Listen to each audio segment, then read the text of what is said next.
The impact of plastic pollution. The team set out onto the St. Lawrence and was made up of researchers, scientists, and writers.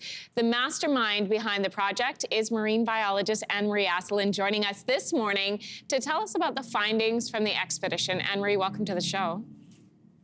Morning. Tell me about the expedition. Take me through it. Once you got out onto the water, what did you start to find? Yeah, so it was a 21-day journey, a very exciting trip along the Gulf of St. Lawrence, like you said.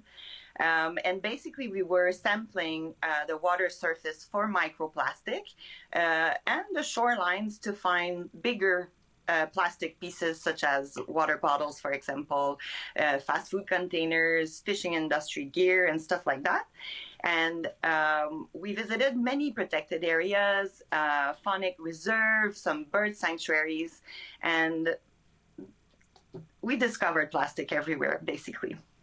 Plastic everywhere. I mean, we're looking at images here. You can see water bottles, you see forks, you see a ton of ropes, and what looks like nets, perhaps from fishing as well, Anne-Marie. When you divide the waste into different categories, where are the biggest impacts of that pollution coming from? It's really the behavior of our society. So it's a reflection of how we consume, the way we eat, the way we drink, and the fishing gear is omnipresent also. So it's kind of all intertwined with nature.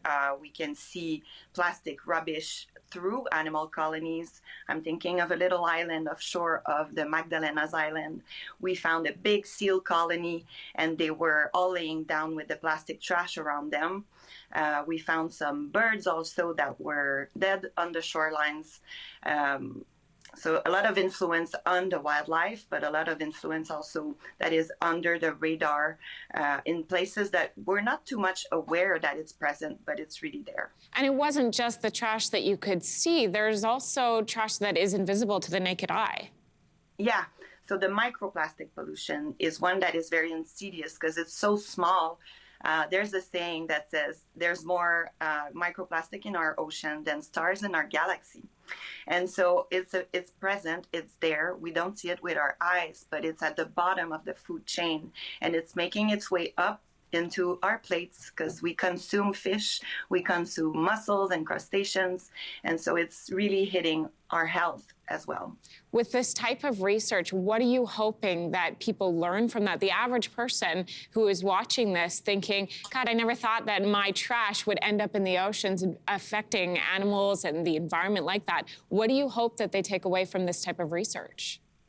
Well, I think it's just to shine the light on the problematic because we often think it's somewhere else. We see pictures from India, China, Latin America, but it's right here as well.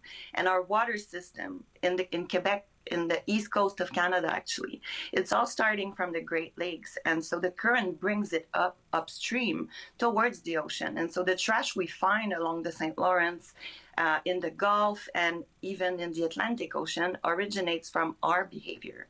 So it's a matter of just shining light on the problematic, and maybe next step would be to survey even more, monitor even more, because we've only scratched the surface. We know the problem now. Now the work is to find the solution. Anne-Marie, it wasn't just the information that you guys found when you were in the water. It was also the team of people who were collecting that information. That's extraordinary in itself. It was all women from all walks of life, from the worlds of science to art as well. What were the contributions that each person brought towards the mission? Yeah, such an eclectic team. It went so well as well. It was kind of a honeymoon, the whole duration of the trip. It was a very special mission because we intertwined science and art, and both fields, they really fed themselves together. And so the science was having some creative moments, and the creative team was trying to communicate the science in real time. And so I think we broke the silos of disciplines working together, and we've shown through social media, blog articles, for example, and we have a documentary coming up, that all these disciplines can feed themselves towards spreading the message, communicating better the science as well, and having an impact in direct time. Anne-Marie, thank you so much for joining the show this morning, and please keep in touch. Thank you very much. Hey, thanks for watching. If you liked this, be sure to subscribe here, or you can check out more Your Morning videos right here.